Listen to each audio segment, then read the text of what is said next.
आप सभी को जय श्री कृष्ण। आज हम एक नया प्रसंग सुनेंगे। द्रौपदी पांचों पांडवों की पतिव्रता पत्नी थी। उन द्रौपदी को अत्यंत सुंदर 5 पुत्र उन पतियों से उत्पन्न हुए। अर्जुन की एक सुंदरी दूसरी सुंदर पत्नी श्री कृष्ण की बहन सुभद्रा थी, जिन्हें अर्जुन ने पूर्व काल में भगवान श्री कृष्ण की अनुमति से हर लिया था। उन्हीं सुभद्रा के गर्भ से महान वीर अभिमन्यु का जन्म हुआ। वह संग्राम भूमि में मारा गया था। उसी युद्ध में द्रौपदी के 5 पुत्र भी मारे गए थे। वीर अभिमन्यु की श्रेष्ठ तथा अत्यंत सुंदर पत्नी महाराज विराट की पुत्री उत्तरा थी। कुरुकुल का नाश हो जाने पर उसने एक पुत्र उत्पन्न किया था।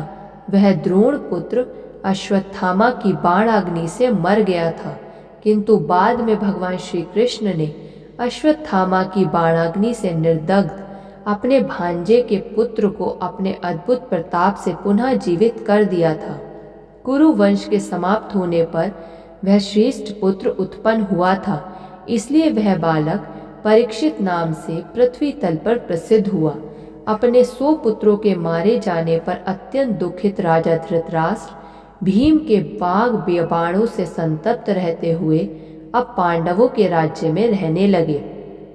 वैसे ही गांधारी भी अत्यंत दुखी होकर जीवन यापन करने लगी। दुखित युधिष्ठिर दिन रात उन दोनों की सेवा करने लगे।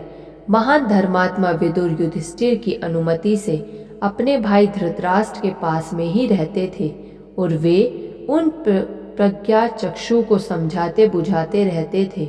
धर्मपुत्र धर्मात्मा युधिष्ठिर भी अपने पिता तुल्य धृतराष्ट्र के पुत्र शोक जनित दुख को विस्मारित कराते हुए उनकी सेवा करने लगे।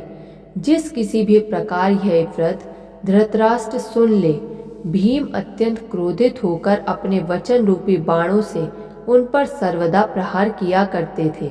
वहां उपस्थित लोगों को सुना सुनाकर भीम कहा करते थे कि मैंने इस दुष्ट अंधे के सभी पुत्रों को रणभूमि में मार डाला और दुशासन के हृदय का रक्त जी भर के पी लिया है।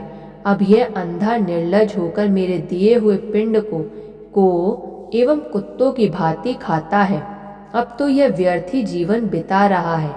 भीम इस प्रकार की कठोर बातें प्रतिदिन उन्हें सुनाते थे, परंतु धर्मात्मा युधिष्ठिर यह कहते हुए धृतराष्ट्र को धैर्य प्रदान करते थे कि यह भीम मूर्ख है।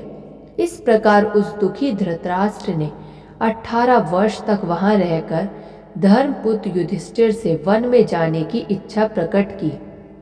महाराज धृतराष्ट्र ने धर्मपुत्र युधिष्ठिर से यह भी प्रार्थना की कि अब मैं अपने पुत्रों के लिए विधि पूर्वक पिंडदान करूंगा। यद्यपि भीम ने सभी का औधर देहिक कर्म कर दिया था, किंतु पूर्व वैर का स्मरण करते हुए उन्होंने मेरे पुत्रों का नहीं किया। अतः यदि आप मुझे कुछ धन दे तो मैं अपने पुत्रों का और्ध देहिक कर्म करके स्वर्ग फल देने वाला तप करने के लिए वन में चला जाऊंगा। विदुर ने भी एकांत में पवित्र आत्मा धर्मपुत्र युधिष्ठिर से जब ऐसा कहा, तब उन्होंने धनार्थी धृतराष्ट्र को धन देने का निश्चय कर लिया। राजा युधिष्ठिर ने परिवार के सभी जनों को बुलाकर कहा, हे महाभाग, मैं कौरवों का श्राद्ध करने के इच्छुक ज्येष्ठ पिता को धन प्रदान करूंगा। महातेजस्वी ज्येष्ठ भ्राता युधिष्ठिर का वचन सुनकर वायुपुत्र महाबली भीम ने अत्यंत क्रोधित होकर कहा, हे महाभाग, दुर्योधन के कल्याण के लिए राजकोष का धन क्यों दिया जाए? इससे अंधे धृतराष्ट्र को भी सुख मिलेगा। इससे बड़ी मूर्खता और क्या होगी? आपकी दूषित मंत्रणा के फलस्वरूप ही हम लोगों ने वनवास का कठोर कष्ट सहा। दुरात्मा दुशासन महारानी द्रौपदी को अपमान पूर्वक सभा में खींच लाया। हे सुव्रत, आपकी कृपा से ही हम लोगों को विराट राजा के घर रहना पड़ा तथा हम अमित पराक्रम वालों का मत्स्य देश के राजा की दास्ता करनी पड़ी थी। हम सब में ज्येष्ठ आप यदि जुआ ना खेलते तो हम लोगों की दुर्गति क्यों होती? मगध नरेश जरासंध का वध करने वाले मुझको राजा विराट के यहाँ रसोइया बनना पड़ा। आपके ही कारण इंद्रपुत्र महाबाहु अर्जुन को विराट राजा के यहाँ स्त्री का रूप धारण करके उनके बच्चों को नृत्य की शिक्षा देने के लिए ब्रहनल्ला बनना पड़ा। गांडीव धनुष के स्थान पर अर्जुन को अपने हाथों में कंकड़ धारण करना पड़ा। मनुष्य का शरीर पाकर भला इससे बड़ा कष्ट और क्या हो सकता है।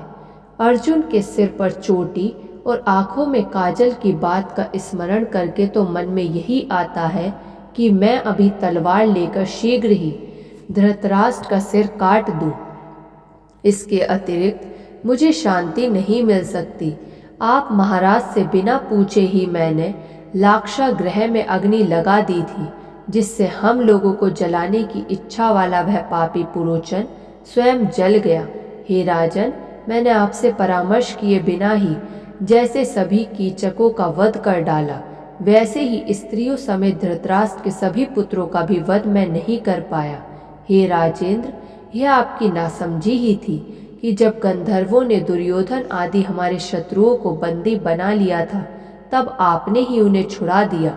हे राजन, आज पुनः उस दुष्ट दुर्योधन के कल्याण के लिए आप धन देने की इच्छा कर रहे हैं। आपके कहने पर भी मैं उन्हें धन नहीं देने दूंगा। ऐसा कहकर भीम के चले जाने पर धर्मपुत्र युधिष्ठिर, अर्जुन, नकुल तथा सहदेव इन तीनों की सम्मति लेकर धृतराष्ट्र को बहुत सा धन दे दिया। तब अंबिका पुत्र धृतराष्ट्र ने धन लेकर अपने पुत्रों का विधिवत श्राद्ध कर्म कराया और ब्राह्मणों को विविध दान दिए।